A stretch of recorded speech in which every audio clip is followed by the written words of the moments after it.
And this is fascinating because the Trumpistas, the Republicans, just released a budget which is going to cut Medicare, Medicaid, Social Security, food stamps. It's going to cut everything, right? It's, you know, just right across the board, hundreds of billions, trillions, $3 trillion in cuts over a 10-year period, $300 billion a year. And what that means is that during bad times, things are so much worse. One of the basic rules of economics and politics that the Republicans have broken this year is that when the economy's on a tear, when the stock market's up, when wages are up, when unemployment is down, when the economy's doing well, that's when you raise taxes, raise revenues, and you know, to the extent that you can, reduce spending. And typically you can when the economy is doing well, because you're not spending as much on unemployment benefits, you're not spending as much on food stamps, you're not spending as much on aid to people because they have jobs, right? When you've got full employment in your economy, your government expenditures go down. So during a time like this last couple of years have been, that is when the government should be raising taxes and squirreling away money, storing money for the winter that's going to come, which inevitably comes. Bull markets never last more than 7 to 9 years. And we're 9 years into one right now. Well, arguably 8 years, but still. You could say 9 years.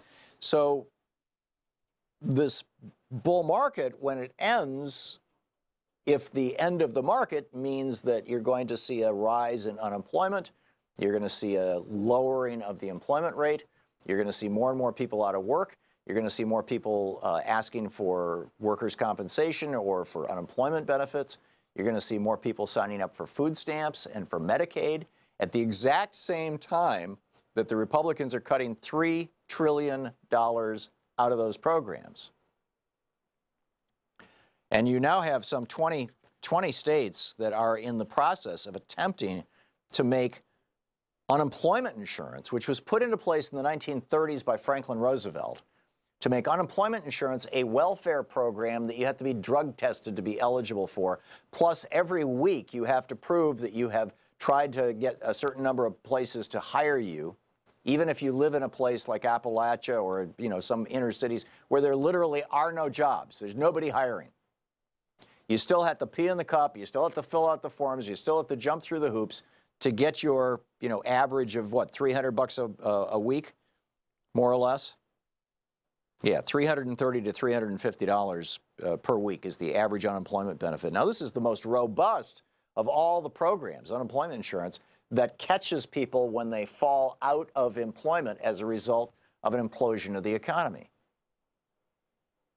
So this is the main thing that people who are not retired yet, people who are under 65, what people rely on to catch them when they fall.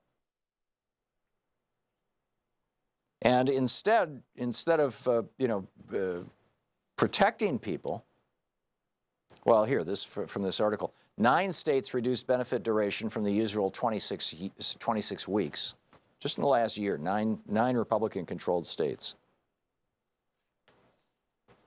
As a result, the rate at which unemployed Americans receive layoff compensation overall has fallen from about 36% in 2007 to 28% in 2017.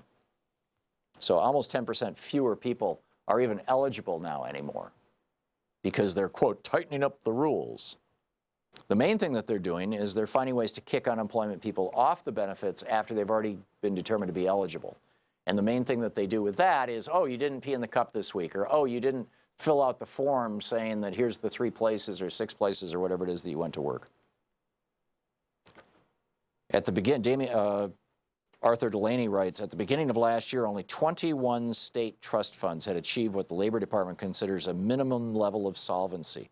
Remember I said during good times you stash the money away because the bad times will come? 21 states haven't even done that. If they don't catch up before layoffs hit, there'll be political pressure to follow a new path the other states have taken to reduce benefits. But Congress and the president are more interested in urine tests than unemployment insurance. Since about 2011, Republicans at the state and federal level have been trying to make drug tests a requirement for welfare, food stamps, and unemployment insurance. Wisconsin, Texas, and Mississippi have already passed drug test laws. In Florida, in order to file for unemployment, you have to take a math and reading test, plus you have to file online, which many people who are broke or unemployed don't have the resources to do. And as a result of that, people claiming unemployment benefits in Florida have dropped from 32% successful claims to 9%. Good luck. And it just goes on and on. You know, the alternative work arrangements. So many more people now are employed in the gig economy, whether it's Uber drivers or what, Sean, we're in a break, that it's just, you know, those people, if you're in the gig economy, if you're working for Uber or for TaskRabbit or something, you don't even qualify for unemployment.